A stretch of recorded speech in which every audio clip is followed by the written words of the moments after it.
En spiral det er en T-formet plastikstav, og der er to former for spiral, og den ene det er kobberspiralen, og den anden det er hormonspiralen. Hormonspiralen den er viklet med hormoncylindre rundt om, og kobberspiralen er så viklet med kobbertråd. Spiralen den bliver af lægen placeret i livmoderen under en gynækologisk undersøgelse, og den virker på sædcellerne, så de ikke går op i livmoderen eller ud i æggelederne, så æggene de ikke bliver befrugtet. En spiral den skal sættes op i slutningen af en menstruation eller de første dage efter. Den kan også sættes op i tilslutningen af en provokeret abort, hvorimod at man skal vente ca. 8 uger efter man har født, både i form af kobberspiralen og hormonspiralen. Kobberspiralen den er meget effektiv som nødprævention, og hvis den så bliver sat op inden for de første 5 dage efter ubeskyttet samleje, så er det næsten 100% sikkert. Hormonspiralen den kræver en recept fra lægen, men det gør kobberspiralen ikke. Og det er også grunden til, at hormonspiralen den er cirka 4-5 gange dyrere, end hvad kobberspiralen den er. Man kan få tilskud fra lægen til hormonspiralen, men det er kun hvis, at der er kraftige menstruationssmerter. Tilskudsstørrelse det afhænger også af alderen og hvor mange andre udgifter man har til receptpligtige medicin. Spiralen egner sig til både kvinder, der har været gravide, men også til kvinder, der ikke har været gravide endnu. Dog er det vanskeligere at så opsætte en spiral ved kvinder, der ikke har været gravide endnu. Når man har fået spiralen sat på plads, virker den både dag og nat i cirka 5 år uden nogen særlig kontrol. Der hænger 2 tråde ud af livmoderhalsen fra spiralen. De 2 tråde kan man mærke med fingerspidserne i den øverste del af skeden. Trådene vil senere hen blive brugt til at få fjernet spiralen igen. Man kan også bruge trådene til at kontrollere efter, om spiralen den sidder rigtigt. Man kan selv gøre det med fingerspidserne, eller man kan få en gynækologisk undersøgelse ved en læge. Det kan dog være vigtigt at så kontrollere efter, om spiralen den sidder rigtigt, især efter særlig kraftig menstruation, da spiralen kan blive udstødt af dette. Spiralsnorene skal ikke kunne mærkes af din partner eller dig selv under samleje. Hormonspiralen er et rigtig godt alternativ til kvinder, der ikke ønsker at tage p-piller på grund af risikoen for blodpropper. Begge spiraler er velegnede i perioder imellem fødsler.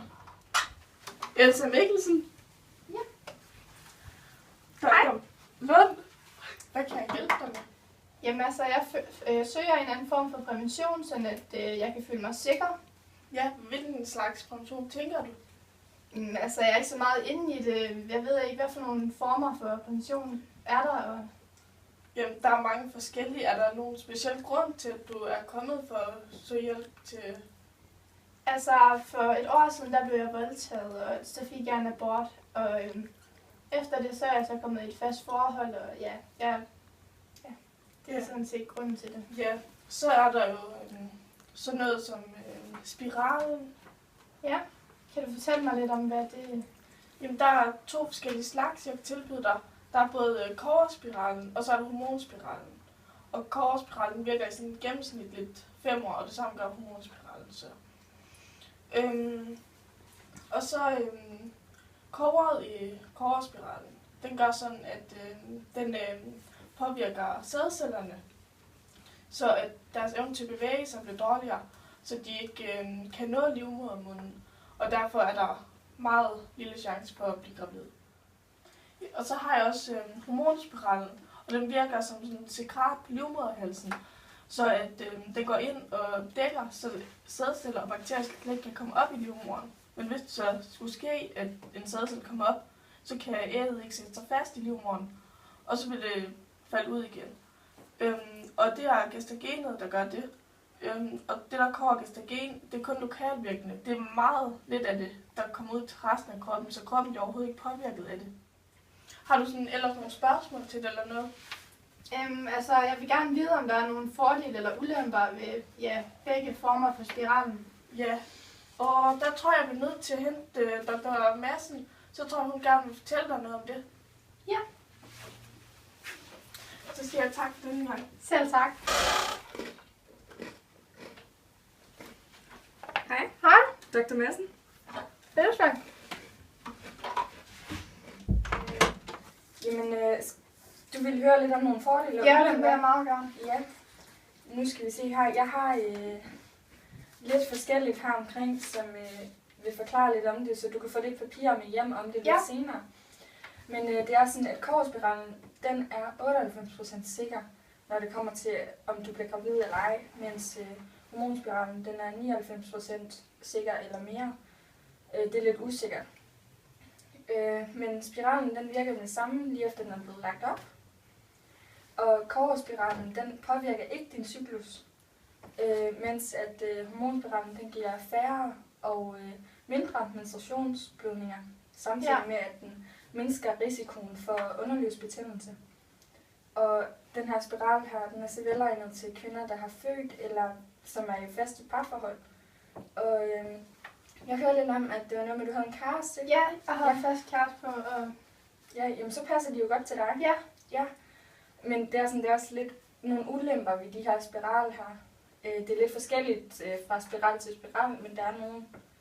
Ved begge to, der kan du risikere, at de glider ud. Og kobberspiralen, det er sådan, at den kan give kraftigere menstruationsblødninger, og du kan komme til at opleve flere mavesmerter.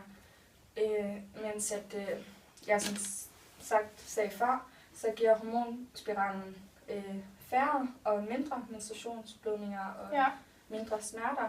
Så det er sådan lidt efter dit eget behov, og hvor meget du egentlig sådan bløder nu, eller hvor mange smerter du har nu. Ja. Den her spiral her, den beskytter jo ikke mod sexsygdomme. Nej, det er jeg godt klar over. Jeg regner med, at din kæreste der selv har styr på det, for ellers så er det selvfølgelig andre præventioner som kondom eller den virker ikke. Ja. Så er det sådan, at hormonspiralen den faktisk også hjælper på at mindske risikoen for det er også sådan, at du skal være opmærksom på nogle bivirkninger, som du kan få hen ad vejen. Men så skal du selvfølgelig bare kontakte os igen. Men ellers så har jeg en folder lige her, som du skal have med, hvor der står lidt ekstra om det og sådan noget. Men ellers så tror jeg bare, det er det for i dag. Ja, det lyder rigtig godt. Tusind tak for hjælpen. Tak for i dag. Selv tak.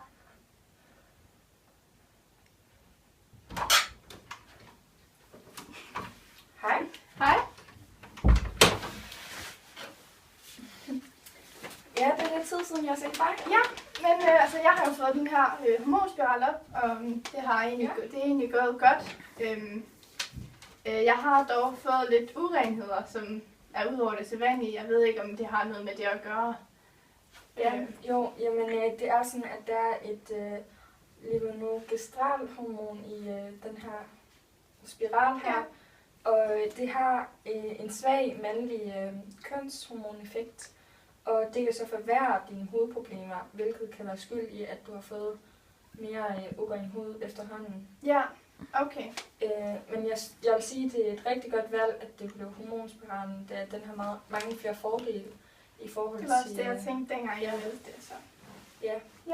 Jamen, det synes jeg bare, det er godt, du kommer og hører efter det. Ja. Jamen, så håber jeg, at du har fået svar på dit spørgsmål. Det har jeg i hvert fald. Jamen, det var godt. Ja, farvel.